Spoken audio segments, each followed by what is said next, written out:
If you're thinking about selling a home in Sherman Oaks, pricing is one of the most important factors in making the process smooth. It sets the tone for your Sherman Oaks home sale. And here's the thing, most homeowners treat pricing like a scoreboard, right? This is the number I want. And then they try to bend the market, to fit it, right? Buyers, they don't think that way at all, right? Sherman Oaks home buyers use price as a filter, right? They're searching in buckets, comparing options, and deciding what's worth their time. In this video, I'm gonna show you exactly how I approach pricing a Sherman Oaks home so that it sells fast and sells strong. Not by guessing, not by testing the market, but by understanding how Sherman Oaks buyers behave and how the Sherman Oaks housing market responds. If you want more actionable advice on selling or buying in Sherman Oaks, please like the video, subscribe to our channel, and please comment below. I'd love to know your thoughts, and I'll keep breaking down Sherman Oaks real estate strategies so that you know exactly what works. And don't forget to download my buyer and seller guide linked in the description. Let's get into pricing. So most sellers think the list price is just the number on the sign, right? We'll list it at X and then negotiate from there. But the thing is, the list price isn't just a number. It's your first move in the conversation with the buyer. Think of it like your marketing headline.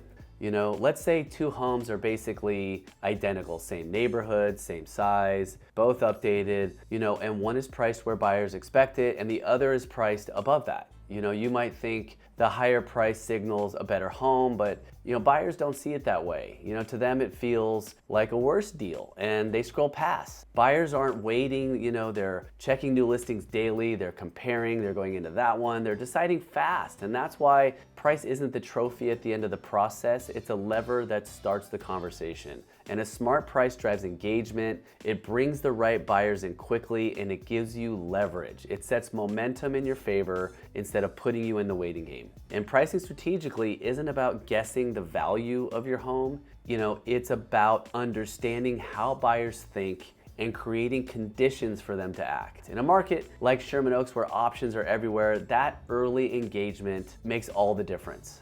The science of believability. All right, so here's the thing about buyers. They don't need a real estate degree to know when something feels off, right? They've been on Zillow, Redfin, Realtor.com, they've toured homes, and over time they built up a mental picture of what prices should look like in a neighborhood. And that picture guides almost everything they do. So when a price feels believable, it fits that picture.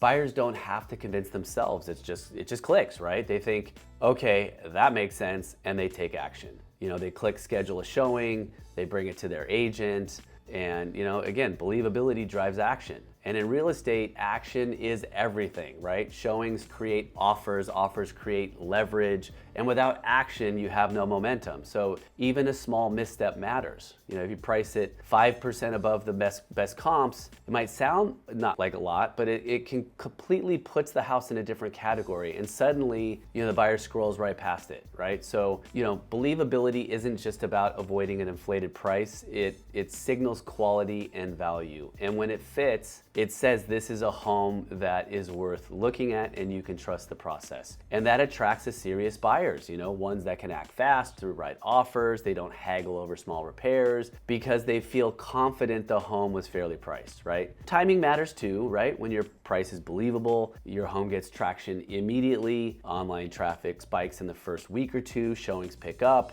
and then the offers start coming in, right? And that early momentum is when you have the most leverage, right? If the price isn't believable, that first wave of buyers, they scroll past and the home starts to stagnate. And then, you're chasing interest instead of leading it. And don't forget, competition, right? Because buyers compare homes side by side, right? If your property feels overpriced, even slightly, it moves out of their consideration set, right? And that's not just lost offers, it's lost opportunity and momentum. And you'll lose the buyers that want to act quickly and pay a fair price, without dragging on negotiations. So believability is more than a number.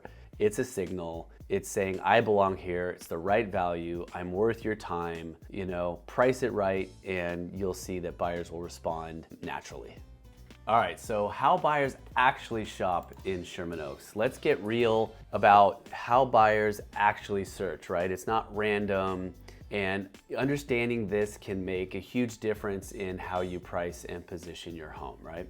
Most buyers set a maximum budget and then search just below it. Why? They want to leave room to bid if a home is competitive, but they also want to stay safe, right? So for example, if a buyer's true max is 2.2 million, they might only search up to 2,095,000 or 2,150,000, right? And that 5% gap may feel small, but when the property doesn't show up in their results, they're not going to see it, right? So price brackets aren't just math, they're psychological tools. And here's another reality. Buyers don't care what you paid for the home, obviously, how much you invested, or how much equity you're hoping for. They're simply comparing your home based on the best alternative homes available that week, and that's your competition, and that's just it, right? And in Sherman Oaks, the competition's hyper-local, right? It can feel different from one area to the next, even if houses are similar. Buyers notice school zones, traffic patterns, lot shapes, noise, privacy, even subtle details like street curb appeal, neighborhood vibe, and all those small differences can dramatically affect perceived value and who actually walks through your door and how much they pay. It's where your strategy comes in. Your price has to match what buyers think they're getting, and not just in square footage, but in lifestyle. A 3,000 square foot home with a tiny backyard on a busy street,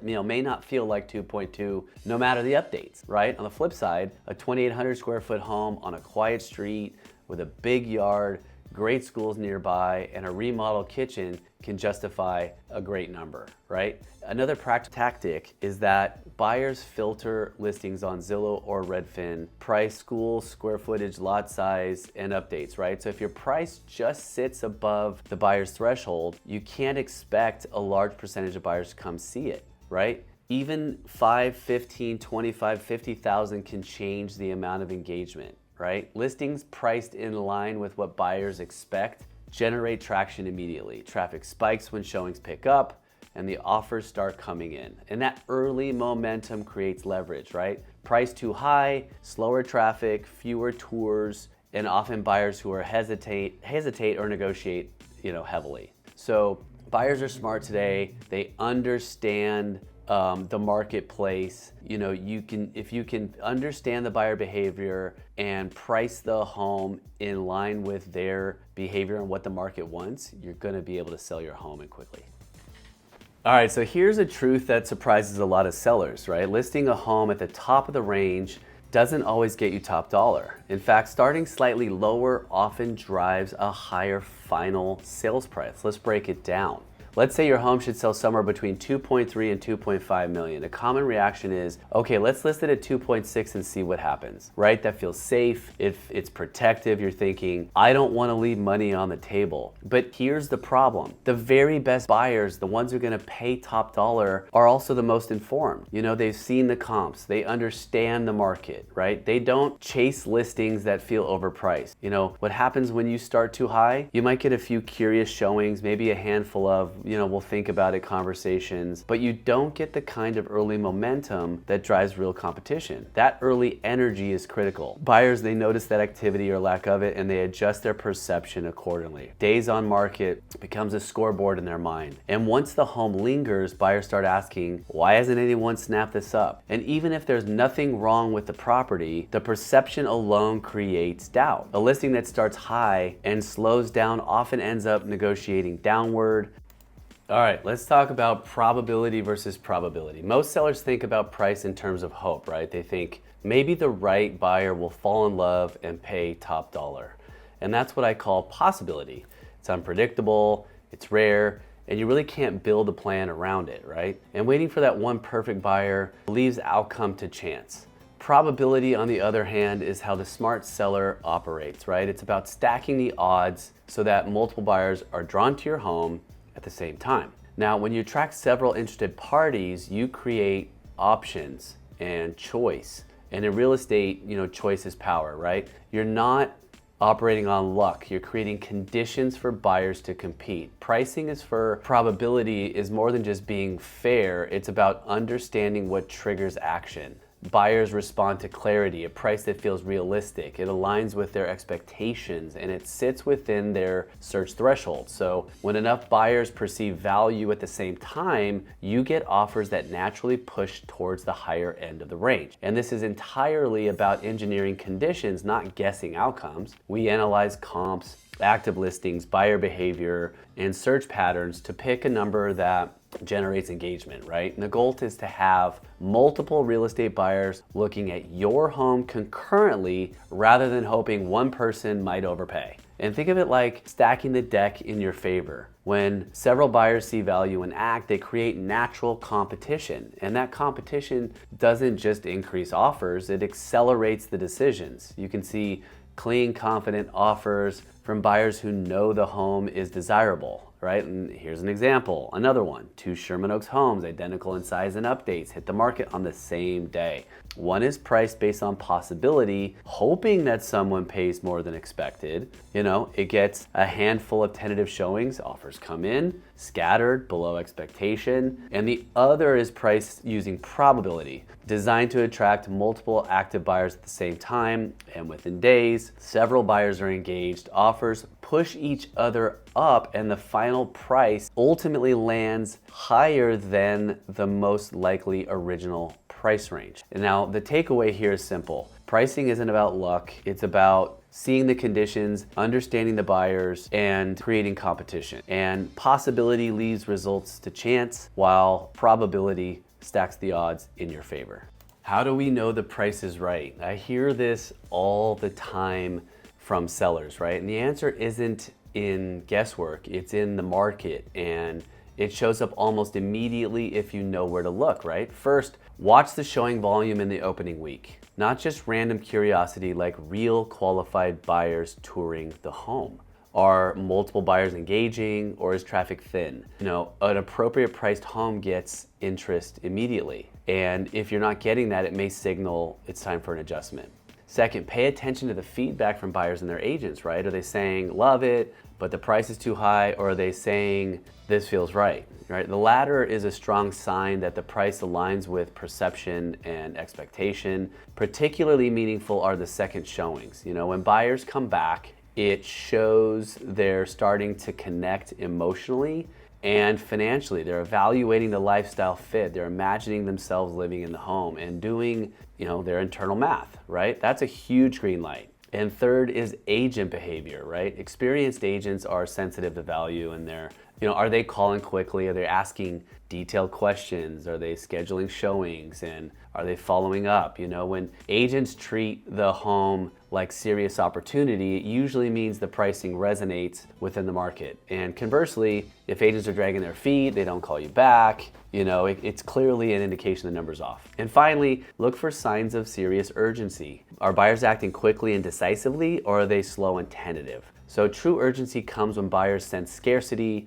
relative to their search options, and if the price creates the perception that the home might slip away, buyers move faster, and the offers will come in sooner, and you'll see more serious activity.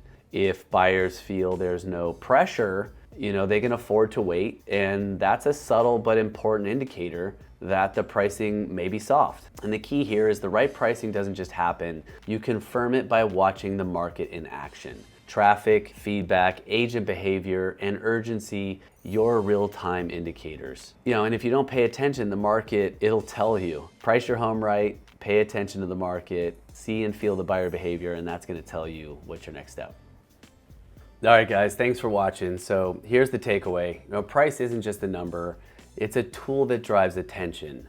It drives showings and competition. And that's what gets you the best selling price. So selling fast in Sherman Oaks isn't about underpricing. You know, it's about pricing strategically in a way that feels believable, hits the right search brackets, and creates urgency from day one. If you're thinking about selling and want to price smart, make sure to subscribe. If you want to overprice, subscribe.